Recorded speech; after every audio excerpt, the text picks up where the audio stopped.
Hello my PhD and researchers colleagues. By the end of this video, you will learn how to deal with being overwhelmed with the big workload that you have so that you can be calm and relaxed during the journey despite the big amount of work that you have to do. So stick with us until the end so that you can get all the benefits and learn all the techniques which are necessary for you.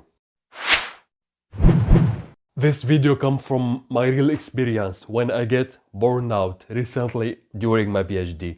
And I made a full video explaining how I get burned out and sharing with you my story. And most important, I explained tips and concepts to help you avoiding being burned out during your PhD, like what happened to me. You might see the link appearing here.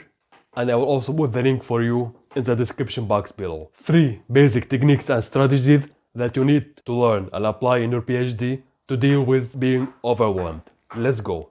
First, very important one is be present here and now. We all in research and PhD, we have tons of things to do in our day and our work. What you have to do, simply write sort of plan or estimated to-do list, and then you will stop thinking about the whole amount that you have to do during the day. You will guide your attention to one step or one task after the other. And by the end of the day, you will see that you achieved all the tasks, and this will increase sense of confidence or achievement.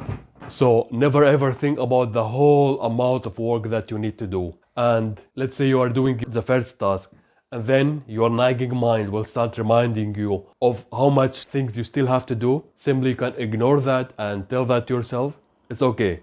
Now I am dealing with this task. When that other task come, I will deal with them one by one.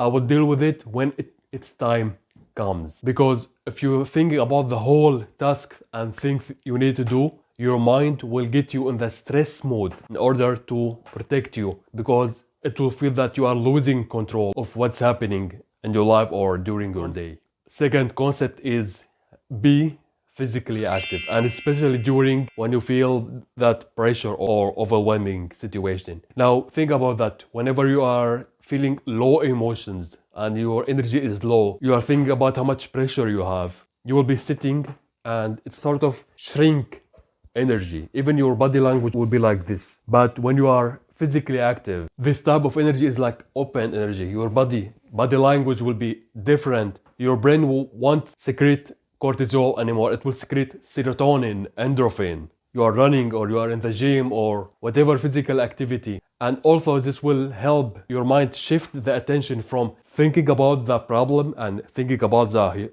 big load of work into being in the real world, into being here and now. So the moment you feel this pressure coming to you, go and move. As I said, go for a run, go for the gym. And if you don't have time, give yourself small time walk around your house, sort of garden or something, or even in the street.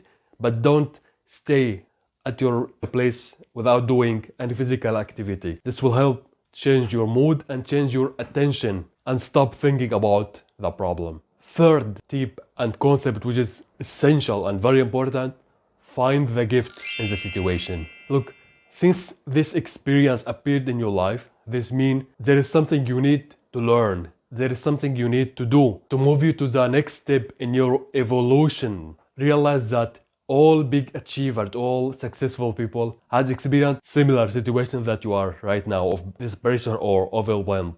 But they know, and you should know, that your breakthrough in your PhD is just right away behind this pressure and overwhelming. To move you to a higher level, ask yourself, what is the gift here? How can I benefit from that? What are the final results that will impact my life and my success positively from this overwhelming situation? At that very moment, your mind will stop label it as a horrible situation. It will give it another label, a positive meaning, which is supportive to your happiness and success. Because everything out there is neutral. Nothing has meaning except the meaning that we give it. So if you choose to label the situation with meaning which is supportive to you, and then it's no longer anymore horrible and stressful, it will be motivating and pushing you forward, and you have drive towards it. So embrace what's happening to you.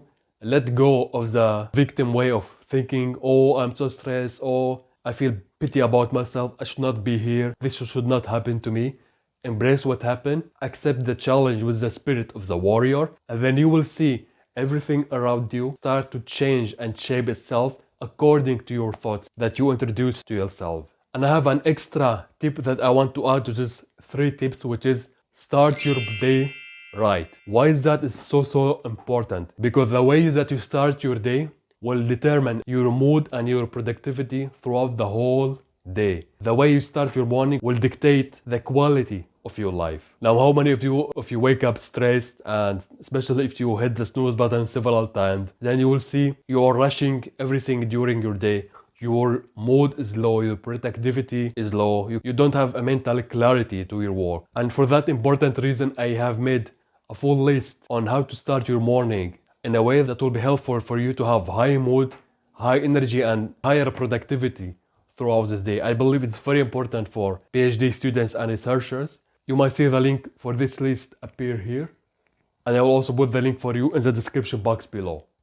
Guys, if you get value, if these concepts resonate with you, share this video with your friends, especially who are doing PhD or research, that you think this video will help them to relieve the stress that they are experiencing during the journey. And share with us in the comments below, what do you do when you feel the pressure from the big workload, or when you feel overwhelmed during your PhD, so that we all can learn from each other and benefit from each other and the experiences that we are having.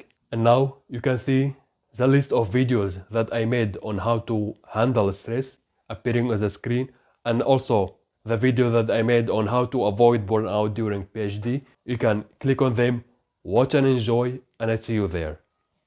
Best regards, Usama.